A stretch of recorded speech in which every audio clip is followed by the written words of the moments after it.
All right, folks, we're going to teach you today how not to look stupid on video and make horrible videos really, really quick. We're going to tell you how to SNL your content with pre-purposing, the worst way to start your video, how not to look like a crappy magician on your video. We're going to talk about prompt stacks. I've got my good friend Travis Houston, author of Turn Views into Profit. Travis, say hi. Hey, everybody. Happy to be here.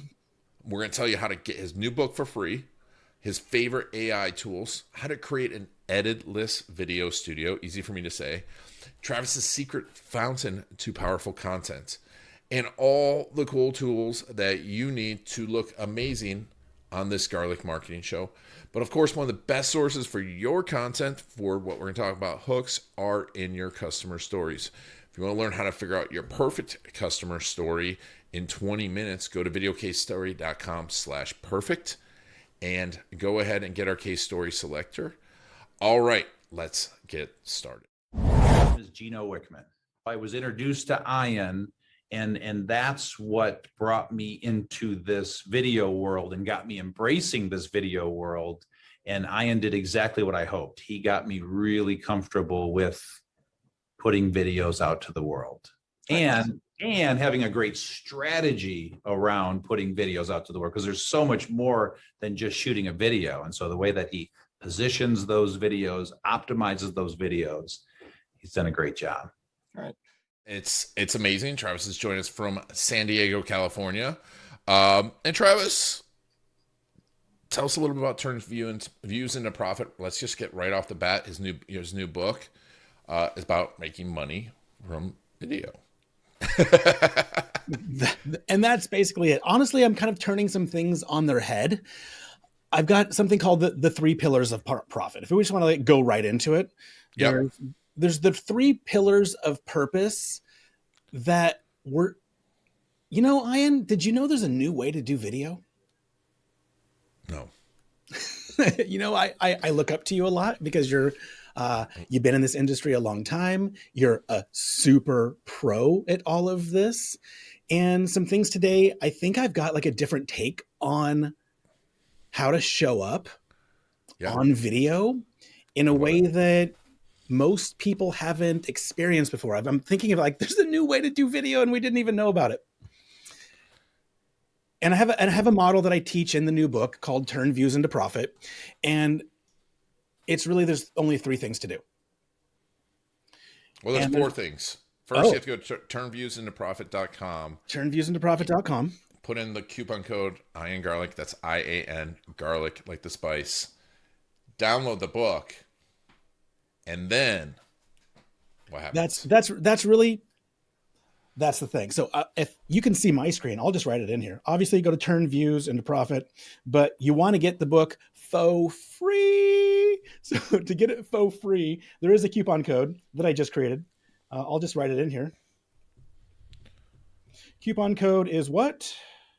Can you tell them how to spell this? It is IANG. You can say Ian too. Ian works as well. I see. IANGarlic.com. Love it. But it's no .com. It's just coupon code is IAN Garlic. It'll get you the book for free and a complete toolkit to go along with it. So, but I'm going to give you the gist of what the book does. The book does three things. You're going to tell the gist, but I want to tell you guys something. Every time I talk to Travis, my mind is blown, and I geek out on marketing stuff. I feel like I've seen everything, and every time we talk, we're like, blah, blah, blah, blah, blah, blah. Like, so when he says there's going to be tools in there, it's not like, the 5 ways to turn on your camera. This is going to be ninja stuff. So I'm sorry I keep interrupting you. I'm so excited for this. No, I honestly, for you to be saying that, I really appreciate that. Thank you. Okay, let's debate this. Frankly, I'm going to talk about some things, but I would love to debate it with you because I think you're brilliant and smart and you get this stuff at a very high level. So this is the first time you're hearing this. Yes. I'd actually like to debate the three pillars of purpose with you and break it down. So I'm going to tell you my view on it. And then I would honestly love your critical mind as we're going through and we're debating it, tearing it apart. What sucks, what works. Cool? Yeah. I mean, because I can't argue with my wife, so I might as well argue with you. Oh God, I lose those. I'm married to a very brilliant woman, and I cannot win an argument. So I am with you in that boat, my brother. Yes. I'm going to switch over to my iPad screen for just a minute. I'll just go back here. I'm just going to draw something. So I have a model for the 3 pillars. I just want you to see what they are, because I think I'm a visual person. So this will make sense to me. So number 1, there's 2 and 3. Okay. So it goes clockwise 1, 2, and 3. So pillar number 1 in the 3 pillars of purpose is this. And I think it's the absolute most important. And folks, if you're listening to the podcast, obviously you've got to go to YouTube and watch this as well. Okay, so what I'm typing in on my iPad, obviously, is called pre-purposing. Okay. So it's a term you probably haven't heard before, pre-purposing. Nope. So let's talk about what is pre-purposing. So here's how I discovered pre-purposing. Have you ever watched, I don't know, Saturday Night Live? I love Saturday Night Live. Love it. Have you ever watched like The Tonight Show or The Jimmy Kimmel Show or blah, blah, blah, any of those like late night shows? All of them. Okay. Let's just talk about Saturday Night Live, because I love Saturday Night Live. And literally, I was the kid that faked being asleep in 3rd grade so I could get up and turn on The Tonight Show and watch Johnny Carson when everyone else in the house was asleep. So I've a lifelong love with Johnny Carson and The Tonight Show. And now, Stephen Colbert and Saturday Night Live, and I love all that. Yes. So my question for you, Ian, is when was the last time, honest answer, when was the last time you sat down and you watched Saturday Night Live from very beginning to very end, from opening to close? You know what's interesting? Like a few weeks ago I did, except I'll be honest, I skipped through the music acts for the most part. But I was just talking with someone about that today, and we were talking about like, oh yeah, I didn't see that because I watched the YouTube clip. I watched this YouTube clip. I'd watch this YouTube clip, right? Exactly. It's we watch things so different now. So different. So I had this realization when I was creating some content, and I was like, I love Saturday Night Live so much. And Saturday Night Live, I haven't sat down and watched it end to end until the Ryan Gosling episode, like a few months ago. That was a good one. And it was so good. I'm like, why haven't I sat down? Because I like to watch things in segments. So I was like, you know what? Why aren't I producing content that I'm calling pre-purposing, where the content is planned? I always say blueprint before the bricks. Yep. Why aren't I producing content in a way that the content is made to be repurposed? When I look at Saturday Night Live, I love Weekend Update. You mean Colin? Love me some Colin. Weekend Update. Love me some opening monologue. Right. Love me some cold start. And I watch all of those. The joke swaps. Where they get to write each other's jokes. Yes, I love that. It's so good. That's so good. At the end of the year when they do that, that's my favorite. Yes. Yeah, I love that. He totally. I'm sure Scarlett Johansson wasn't happy about some of those this year. Oh, that was so good. That was so good. That was so good. Yeah, that was great. So here's what I found. It's so important to plan your video content with pre-purposing in mind so that you can segment, compartmentalize, or repurpose things later on. And here's what I found people aren't doing. So what I found is people record a video and then they drop it into one of those video repurposing platforms like Descript or Opus or Minvo. I use Minvo and love it. But they don't get great repurposed content because they didn't begin with the end in mind. They didn't plan the show to be repurposed later on, which means each of those little segments needs to have its own hook and almost its own little outro or CTA, and then opening hook, content, and then wrap it up, opening hook, content, wrap it up, much like Saturday Night Live has different segments, but it all becomes an entire show. Or the Stephen Colbert Show. He's got an entire show he does Monday through Friday, but each of those segments are meant to be repurposed, pulled out, and stand alone. And so that's what we should be doing with a 15-minute YouTube video. So I have a whole script writing process in pre-purposing I call principal content, and it's all outlined in the book. I love it. So the thing I think we got to be doing is pre-purposing more often, which is how do we plan for the repurposing later on for our video content, so we can actually exponentiate our content in a way that has us be everywhere, but it's built to be repurposed. Hooks are everything. That's like the main thing we do with case stories is go find the hooks. And like that's where we start. And I see so many people, it's like, I just looked at someone's content. They spent like 30 grand on content and someone just clipped it up. And I'm like, this shit makes no sense. No sense. It makes no sense. I mean, yes, it is a clip, but it makes no sense. There's no, like, and I know what you do. Someone who's just running into this on YouTube, they're going to be like, I can't. Yeah. So anyways, this is so important. There's content, but there's no context. So I find the big thing that's missing is people are putting out content, but there's no context to how it comes together. And when you produce a video the right way, or when you plan out a video the right way, it can work as a whole ecosystem, but that ecosystem can be cut up into smaller pieces. So all of the smaller pieces have both context and content. So important. So I have nothing to argue with you about that. So starting with pre-purposing, I find that a little bit of planning, blueprint before the bricks, goes a long ways. And I have like a really like very step-by-step process that I teach in Turn Views into Profit, the book. Love it. Okay, step one is that. Now we do step one, pre-purposing, so we can get to repurposing later on. And I think everyone's familiar with repurposing your content omni-channel across different platforms. I don't think I want to go so deep into that because I think that's the concept people get. But the 3 pillars of purpose are pre-purposing, then on-purposing, and then repurposing. So I want to talk a little bit about on-purposing and what I call the 5 flavors of content production. Because I think there's 5 great ways that you can produce video. And you don't need to do all of them, but I do think you need to do a few. Now, you are one of them. Like you and what you do at a very high level is, I call it pro to go. Mm-hmm. So, dude, that is you all day long. When someone wants exceptionally good video content, they call you. Yep. And you come in and you produce that. But that's got a price tag to it, doesn't it? 100%. Yeah, it's like it's very, very, very expensive. It's expensive, but it's not expensive. It's an investment. But we all know not everyone's going to drop 50, 60 grand for a few days shoot. Yep.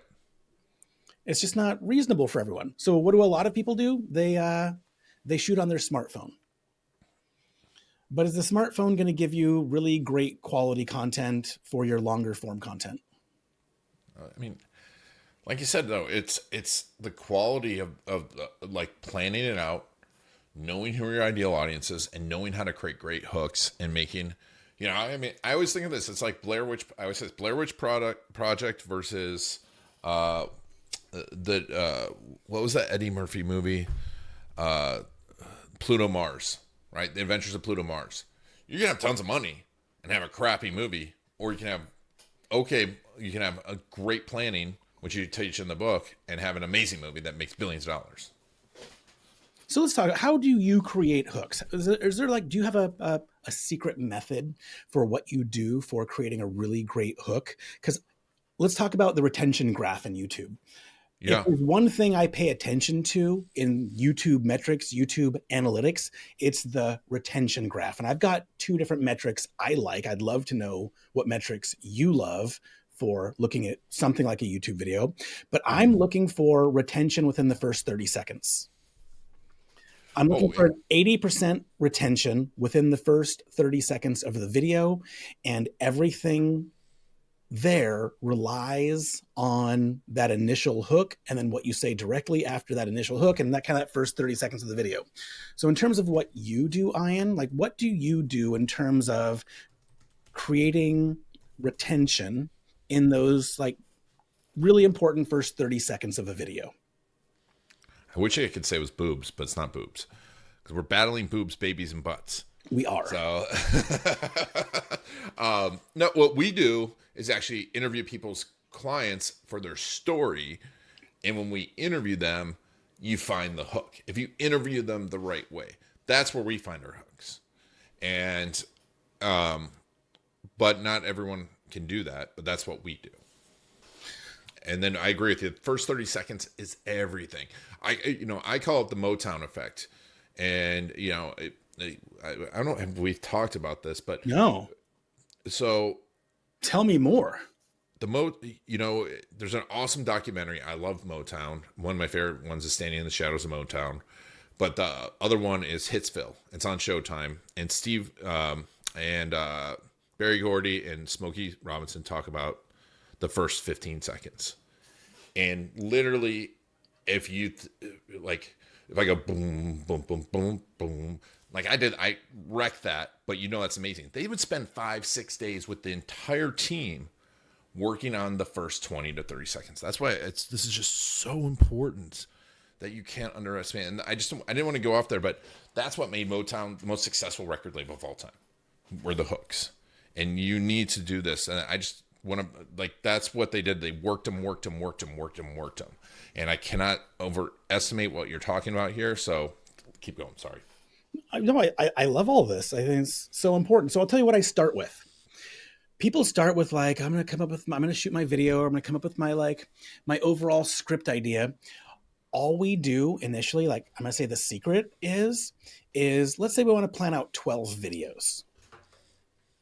The very first thing I'm going to sit down and do, either with a client or for myself, is I'm going to knock out 12 thumbnails.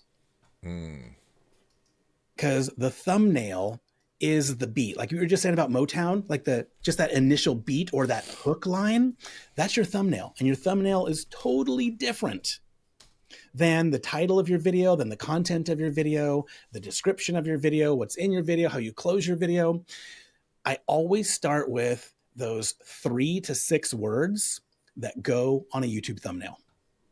That's awesome. And if I'm going to plan out any content, it's just how can we, because have you ever heard that quote, I would have wrote you a shorter letter if I had time.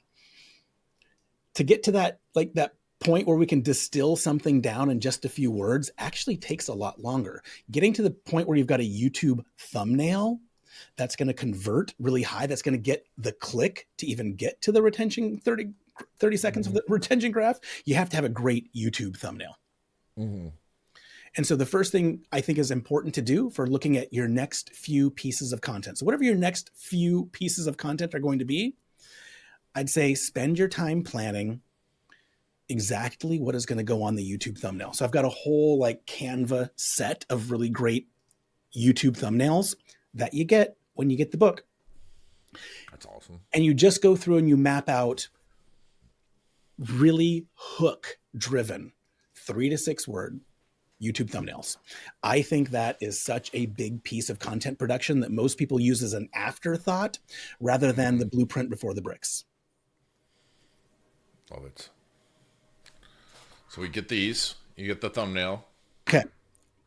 So you got the thumbnail, and then I call it the sizzle 6, which is, what do you say during the first 6 seconds of your video? Yeah. It's not hey, this is Travis. So good to be here. Oh the worst. So people in my group are all the time saying, hey, would you review this video? And I'm like, you spent the first 10 seconds of your video talking about you and what you do and what's your website. It's so nice outside. I'm like, oh. Or they put a title card for 30 seconds. Oh, right. Oh, their logo. Oh, their spinning logo with particle effects. I'm like, yes. They're like, isn't that cool? I'm like, yes. Yeah. Okay. So there's a spreadsheet that I have. I call it the content architect blueprint. And literally all you're planning out are your thumbnails. And then the first 6 seconds of your video. Now, can I tell you my favorite secret I figured out recently? Yes. Is, I don't know if you can see behind the scenes or not. If you can see the little, my little Editless video station here. What's right up here, Ian? It's a camera with a teleprompter and me. Bing, bing, bing. I am using the Elgato prompter with the camera inside it. And I love it. I love it so freaking much. Why? Yeah. Because I think the first 30 seconds of the video are so damn important that I don't think it should be left up to the business owner to try and figure out what to say there. No. I think it should be scripted. And I think it should be so good. Now I'm testing something. I'd love to. So this is the next thing I'd love to debate with you. The thing I'm testing is this. So let's say we record a 15-minute video, great content video, whatever it is. We're just putting good content up onto the YouTube and then cutting it up and putting it other places. The thing I'm testing with my clients right now is the first 30 seconds of the video is scripted because they always get it wrong. They don't like, unless I got to say, there's a few people I've worked with. I'll say like John Asraf. I could say, John, I need to record a 14-second video about this. Let's go. And he'd nail it at like 13.59 seconds. I could say, we need to record a 6-minute video, and he could just do it. He could hit his mark. He could say the words. He was opening hooks. Guy is brilliant when it comes to speaking. I very rarely run into people that know how to open and close their content. Everyone can do the middle bit, but very few people can nail that first 30 seconds and then also have a compelling call to action at the end. Those are the two parts of the video I think need to be scripted. Love it. The other piece that I think about that first 30 seconds is what I'm testing is in the first 30 seconds of the video, I'm also testing right now, making sure you're adding interesting captions. Like, have you used CapCut or other things that add like interesting captions to the video? I don't think the whole video needs to feel like a reel. Let's talk about a long form YouTube video. I don't think the whole 15 minutes of the video needs to have fancy Alex Hormozy captions all over it, like you would for a reel or a story or a TikTok. But I do think the first 30 seconds of the video, it's really useful to have interesting captions because it's going to help you with the retention graph early on. People can see what the hook is. They can see it coming together. And maybe all the way up to where you start to introduce yourself and maybe drop your like intro logo sizzle. I think you should caption all the way up to that point with interesting CapCut style captions. Have you tested that yet or not? We do sometimes. It depends on the video. Totally depends on the video. And, you know, what style we're going through. But I agree with captions, especially because the volume. And if anyone's over 40, we're used to having subtitles on our movies now, right? I've seen, I'm like, I got sucked into that a few years ago. It's like, I can't really hear what their accent. All of a sudden now I'm like, I have to have subtitles on, otherwise I have no idea what's going on here. Oh no, are we going to start trauma bonding about us getting older? I think we're trauma bonding because I'll watch Peaky Blinders and I'm like, nope, gotta have auto captions on. Yeah. And well, we can get into that later, but yeah, I think it's a great thing. And I love it. And there's a huge opportunity to make it visually important, but also reinforce the message now that you've spent the time on it. And you just never know also if someone's just like, they're at someone's wedding and it sucks and they're watching YouTube, right? They're like, I need to learn this thing. I think it's important. I think it's important to just, so all I'm trying to say here is with like when we're scripting, please spend a inordinate amount of time getting the YouTube thumbnail just right. The next piece is get that first 6 seconds, but really the first 30 seconds nailed, because that's going to get people watching longer. And now they can get into your actual content. I think so many people have amazing content to share. They just don't know how to hook someone initially to get to the point where the person wants to watch the content. Yeah. So, I think scripting the hooks is awesome. We do an interview style, but I'll keep talking to someone and I'll be like, there's the hook, right? Because then they say it and I'm like, now I write it down. I'm like, that's the hook. So but I agree with you. That hook is so important. And if you really want to get the right people, and this is the other piece too to hooks, is the hook has to be for the right person, right? Yes. Because you could be like, I'm going to take my, I keep coming back to taking the top off, but I'm going to take my top off. Like, you're going to get some people that are going to watch for a while. Is it going to be the right people, right? You don't know. No. So No, my wife uses my system called Editless Video all the time, and she's like, I gotta be very careful about my camera angles and this, because if I get too many, let's just call it too much cleavage in the shots, I get people hitting me up on Instagram for the thing I don't want them hitting me up on Instagram about. yes, exactly. Yeah, you're like, I got the view time. I went viral. Totally. And like, yeah. Anyways, all right. So we've got the captions. We've got pre-purposing. So that's kind of the pre-purposing is the planning. Okay. So pre-purposing is how do we plan it out? So I trust people to be experts and deliver their content. So we've got that, like the YouTube thumbnail, the opening 30 seconds, and then you kind of deliver your thing. What I've built is I've built all of these great scripts as like prompt stacks. Like let's just take like one problem, three solutions. So in the book, I give you a really great prompt stack for ChatGPT or whatever AI tool of choice you're using. I'm loving Google AI Gemini with Flash 2.0 experimental right now. Brilliant. So for a new AI tool, if you're not using Google Gemini, if you hadn't tried it out in a while, I'd say go back to Google Gemini and go to Google AI Studio.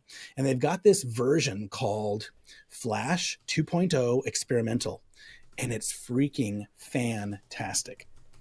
I love it. It's funny. I have not used Google Gemini in a while, and I just started using it this morning. You probably threw it in my head. That's such a great hack. And yeah, and the reason why is the context window, the amount of information you can put in there. I've never got to the point where you know how like Claude literally cuts you off after a bunch of long prompts, or ChatGPT 01 says you can use this again in 9 days. I've never run into that issue with Google Gemini, the Flash 2.0 experimental, and the context window. You can put in like 30, 40, 60,000 words and it just runs. That's fantastic. Yeah. Claude just, you're like, really? I'm done with Claude. Claude and I have broken up. Permanently. Okay, so we've got the pre-purposing part down. Part 2 is on-purposing, and on-purposing is how you choose to produce your content. And some people, like the people that work with you, they want just a pro to handle it for them. There's the people I call pocket producers. There's a lot of pocket producers out there, and pocket producers are the people that produce with their iPhone. And I think there's a percentage of our videos we should be shooting with our iPhone for sure. But there's a big swath of people. I want to have this, which I call a transformation station, or an editless video studio, where you literally as a creator can create when you want. Because what I find is, do you find that I'm gonna tell you this and we can debate this. I bet we've got different opinions on this. So let's argue. I don't think batching content is a good idea. I just wrote a post about that. I'm like, well, it's mostly a dumpster fire. People come in, and I used to do this. So years ago, you'll find videos probably of me saying, you want to batch, you want to come in and you want to shoot 13 videos for the quarter. And then you release one of those videos every week for the quarter. I find the world is changing so fast right now that if you shoot 3 months of content, everything after the first 2 weeks is probably not going to be highly relevant. Yeah. I mean, I agree. The one thing I would say is like your core converting videos, like the stuff about your business, your process video, your FAQs, the stuff that, every client should watch, really bottom of the funnel stuff, you can batch out and get done in a day. Totally. Yes. I agree with your core, like the videos that probably won't change over the next 2 to 3, 4 years. Absolutely. 100%. You need to be able to sit down and go, oh, I have this idea. And I think you also need to train yourself in listening to your customers. And when something happens, be like, I need to make a video about that. And because if one person is saying it, like 10 other people are saying it. Let's talk about that. That's like, here's where I get most of my content ideas is, do you have a book a call funnel where someone's going to book a call with you? Yeah, I don't. I just text people, but I get it. Yeah. So a lot of people have like, hey, I need to book a call with you, and you've got to go through some sort of a form to book that call. So if you've got a contact form on your website, if you've got a book a call form before they book a call with you, if you've got some sort of an application, you just need a few questions on that form that are the main challenges they're struggling with right now to be able to book a call with you. And then I literally have all that come in. For me, it's in Calendly or Go High Level. And I have everything dump into that form. And once a month, I just export all of the information in that form. I run it through AI, and I'm looking for the most common themes that are in there that are problem specific. And then I just create solution oriented content to those problems. I mean, that's it, right? It's like you don't need to make up the problems. You just need to listen to the people that you want to serve. I think it's probably the biggest secret is don't put out content you want to put out. Put out content that solves a problem for the person you serve. Solving their problem, not how you not the technique of solving the problem. Like I see that just with experts. Like I'm going to show you, the most expensive camera in the world, and that no one cares about but you. I see this with videographers, right? Or let me show you how I prep for trial. Attorneys or agencies are like, let me show you how I analyze Google Analytics. Like they don't care, right? They want to know how to get the hole in the wall. Yeah, it's kind of like when I used to do, wasn't so good at the maths growing up. I'll just be really honest there. And I would say, Mom, I don't need to know how it's done. I just want you to show me how to do it. And I think for so many videos, it's like, yeah, don't talk about like what time it is, like or how to build the entire watch. Just give it to me. Show me in simple steps that doesn't take 3 hours to get a simple thing done. So I told you about an app that I hope you are using, my brother. It's called Moom, Moom. Yes. So Moom is one of those pieces of software that I think everyone should use if they want to save an hour a week. Moom. You can just Google Moom, and it's this app that arranges things on your computer screen in the right order for different situations. I recorded a whole set of videos on YouTube for how to use this productivity software. And it's just like step by step. It's like, I would just want to know how to get the result. Yes, I want to know how to get the results. And we'll put a link. If you're watching this on YouTube, it's the links in the description. Just complete side note on productivity, and which I realized this before, and you helped me with this, is when you have a bunch of tabs and everyone's like fine and your desktop's all messy and not organized, it's not just saving an hour a week, it's saving your mental capacity. And I think it's absolutely critical and such a great thing. And I was looking for it for years, and you showed it to me. I'm like, oh my God, this is just what I was looking for. Anyways. So, Moom app is great. I just shot a whole YouTube playlist on it. So it's like 8 or 9 videos, a playlist. You can just go through all the videos and have it all set up. Do you have one of these? I don't know if you can see my screen right now. They're awesome. Do you have a Stream Deck? Mr. Jason Swink sent me one. Do you use a Stream Deck at a very high level? I do not. I need to. I think that this little thing right here, if you want to talk about, because we just went down the productivity rabbit hole.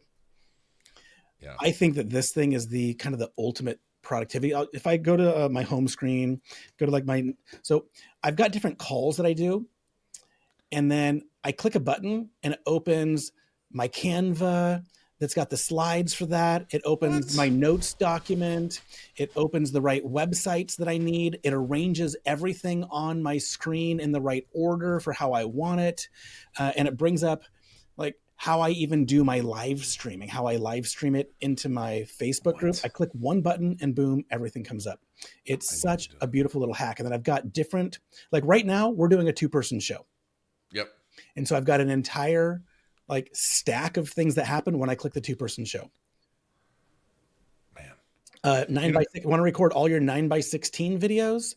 There's a process for that. 1x1, like square videos for Instagram, LinkedIn, or video ads. There's a process for that. And this one I just love. It was the holidays recently, and I used this one called OTG, on the go, because I'm not always at my little transformation station here in my office.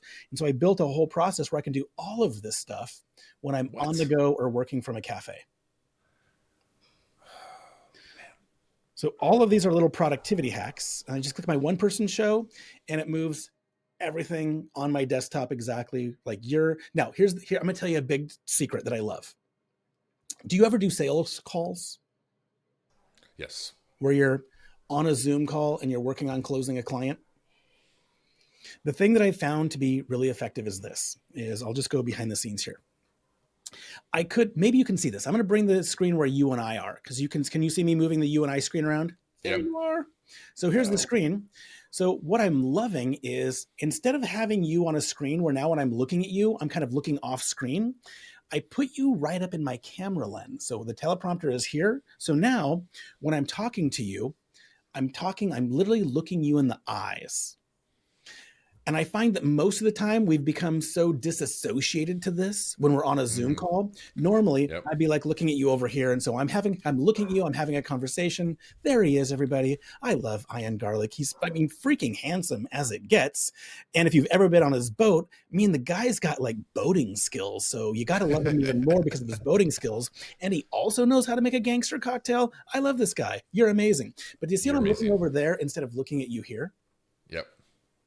There's something that happens in sales calls or in coaching calls that when I'm looking at you right here in the camera, I think makes such a big difference. And so the way we set up like a transformation station, the Editless Video Studio, makes a difference as well. And so I do a lot of drawing on my iPad, and I found this to also be the other real key. So we just talked about, I'm just doing this to show, but we just talked about pre-purposing, right? The concept here is when you draw people in. And so now I could just write on purposing. Yeah. I need to get better at that. My handwriting just sucks. And so to use the iPad as a way to visually keep people engaged, so important, right? And so I love to do a lot of drawing, whether I'm on videos or whether I'm with a sales call or a coaching call or creating content for YouTube. I do think having the ability to switch between, hey, here's what's on my screen, or do you do this at all where you're teaching what's on your phone? Like here's where this thing is on my phone, and here's how you do a reel or a story. And I'm switching between showing you my phone, back to my iPad, back to my screen, or maybe even like unbranded, showing you how I'm doing it on the Stream Deck or behind the scenes. And then all of this is done with this little like in real time device called a Stream Deck. I freaking love it. You're so good at it too. It's amazing. Oh wait, say it again. Say it again. I got a little static over here. What did you say? I said you're amazing. You're so good at it. So good at it. It's really cool because I'm impressed. Not only impressed, but it's such, it's funny because everyone's like, oh, I don't have time to do this, but I'm like, this is more important now than going out and spending 2 hours buying a fancy suit, right? This is more important than having a beautiful office that no one ever sees or a fancy car for your business, right? This is everything about how you present yourself and present your business. And frustrates me to no end that people don't like, this is a skill everyone needs that is in business. Sorry. Anyone that produces content or does Zoom calls, I think this is an essential skill to learn to differentiate yourself. So when I'm on a Zoom call, can you see this like branding that's going on here? No one has this kind of branding on a Zoom call. I could go and fit in with everyone else and just have like kind of this going on where there's no branding. But with a click of a button, I've got like really like great branding. When I'm on a Zoom call, it stands out, it differentiates. When I'm on a sales call, it looks more professional and serious. Can I vent for a minute? I love it. I love venting. Okay, I call it CamCam, C-A-M-C-A-M. I hate the CamCam. And so CAM means crappy amateur magician. So the crappy amateur magician camera that I hate so much is the people who have their Zoom backgrounds and they move and then they disappear. And then and then the microphone comes in and then their cat walks by and everything goes all weird. And they've got these like crappy amateur magician Zoom backgrounds. And when they move, they go out and then they disappear a little bit and then they're transparent, not transparent, they're back. I feel like if you want to look like $1 million and make $1 million and sell to clients that have $1 million, you can't show up looking like a crappy amateur magician on video. Oh, no. And, I mean, I think about like attorneys who are on Zoom calls with judges, and that, like, I was actually I did a video with a judge. He's like, these guys show up like in t-shirt and shorts, and the camera's down here, right? And I'm like, you don't think that's gonna, like, you don't think that affects how people think about you? Hugely. Like it's that first impression. And you got this crappy amateur magician Zoom background that you disappear in and out of. You know what's behind me? It is 3 panels of plywood, because I'm in an office, like I have like my own office inside of a cool like little co-working spot in San Diego. Mm-hmm. And they said, you can't put anything on the walls. I'm like, well, damn it. So I went and I bought 3 pieces of plywood, put them behind me, and put these sound panels over the plywood. And now I've got a really great looking, non-crappy amateur magician background. And it's that simple. Amazing. And it's that simple. Yeah. My lamp is crooked. I didn't fix And yours is cool because it's got like a ukulele and like some like actual rock guitars. Yeah, that's... I mean, the rest of it, right? There's other stuff going on here, but you like that. No, but I get your personality. Yeah.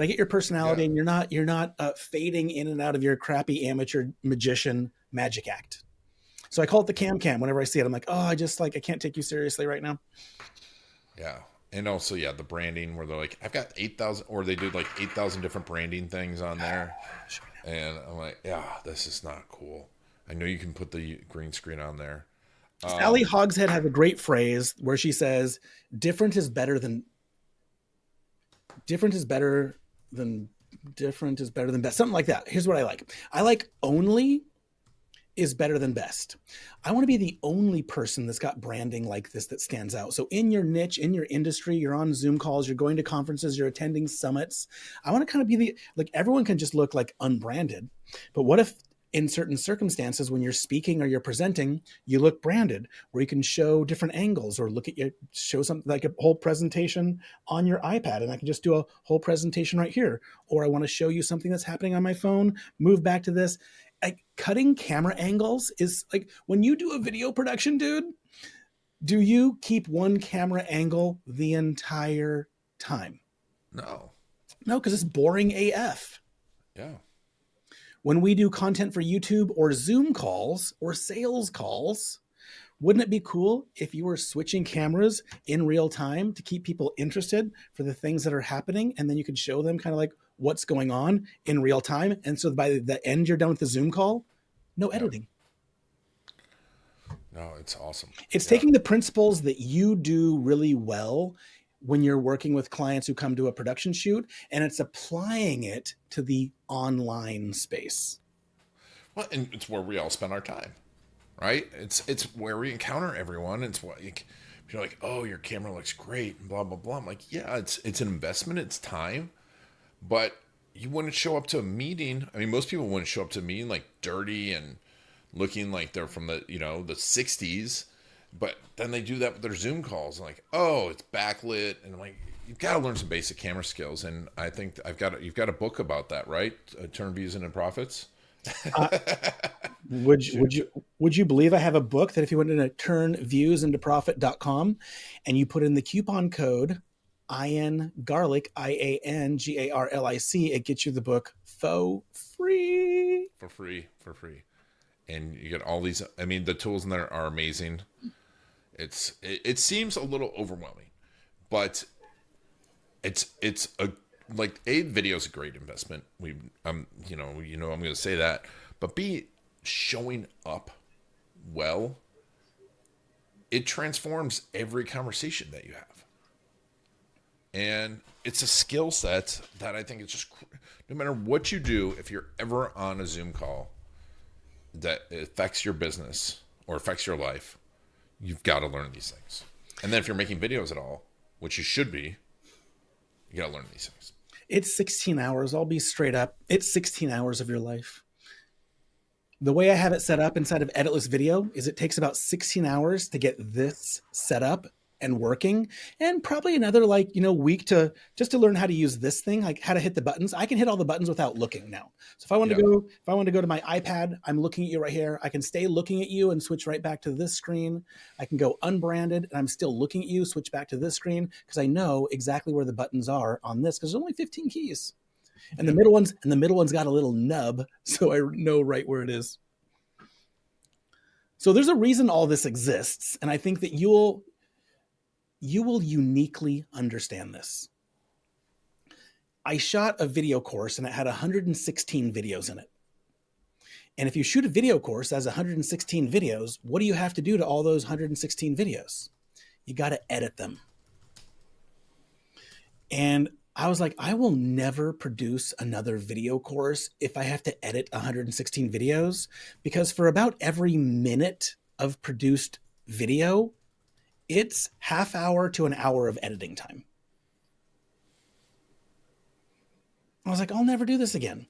So I literally created Editless Video, this process I've created, which like everything I'm showing you here, everything I'm doing here is like the Editless Video process, where I only produce things in real time. And when I click, I'll just text this out. So if you can see my Stream Deck, I click the little actions button here and I've got 3 options. I can play my intro video, which is like if, at the beginning of the video, like we're 30 seconds in, I can play my intro. Love it. But we don't need to see that. So, or I could click. I want to stop real quick. Did you hear what he said? 30 seconds in. Don't play it right away every time. Yeah, you want to be that 30 seconds in, right? Oh no, did I get a wrong profile in here? Let's switch back. So it's like most people's Zoom angle. Too close. So just switch it to the right profile. So when I'm here in one person's show, I've got an end. So you know your YouTube end screen? Boom. Click the YouTube end screen. Love it. And then, it's so sexy. And so it just makes it so you've literally got all these options. Or I've just got a straight up outro. I can just click on outro. If like some videos you don't need a whole YouTube end screen, just go outro. Look at that. It just makes it so easy to have everything here. Like when you're done, no editing. I don't know if I know you have people that do the editing for you, but that is the long pole in the tent. And what I wanted my life back, because I find I was spending 10 hours a week editing. If you're shooting a video or 2 a week for YouTube, you're spending 10 hours a week editing. And I wanted that time back. So I found a way to save, at least for me, 10 hours a week and never do editing again. It's amazing. Well, I'm going to get them to the book, turnviewsintoprofit.com. Do you have turnviewsintoprofits.com too? I do. It redirects. Can you believe I bought the S? Smart. Good, smart. So go to any of those, Turn View into Profit, Reuse into Profit, and put in Iron Garlic, get the book. Folks, it's such an important skill. And even if you invest 20 hours into it and you close one more client over the next year, that's a nice return on investment. It's a great return on investment. And then, if you're in the dating pool and you have to do Zoom screens and you impress them, it's even better, right? If you're a lawyer and you're showing up in a crappy background and not doing this, so go there, get the book, do what he says, become skilled at it. It is an important skill. Travis, we're going to put a link to the YouTube channel. Where else should people follow you?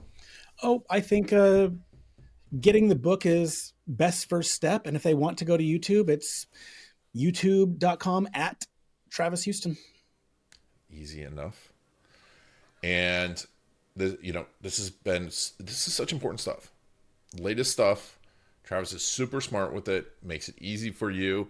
Travis, thank you so much for being on the Garlic Marketing Show. I'm so grateful you had me on. I really respect and look up to you, brother. Yeah, just because I'm taller than you. At 6'6", everyone looks up to me, except for Scott Gray. But thank you all for making us part of your story. Go do this. Make your videos great. grab people's attention, grab the book. It's one of the best things you can do. And let us know what you did. Put something in the comments below. What's the thing you're going to do? Engage. Tell Travis what is awesome about this, because it's all awesome. Travis, thanks again so much for being on the show. Appreciate it. And thank you all so much for taking Travis and I on a journey that's been on Garlic and the Garlic Marketing Show.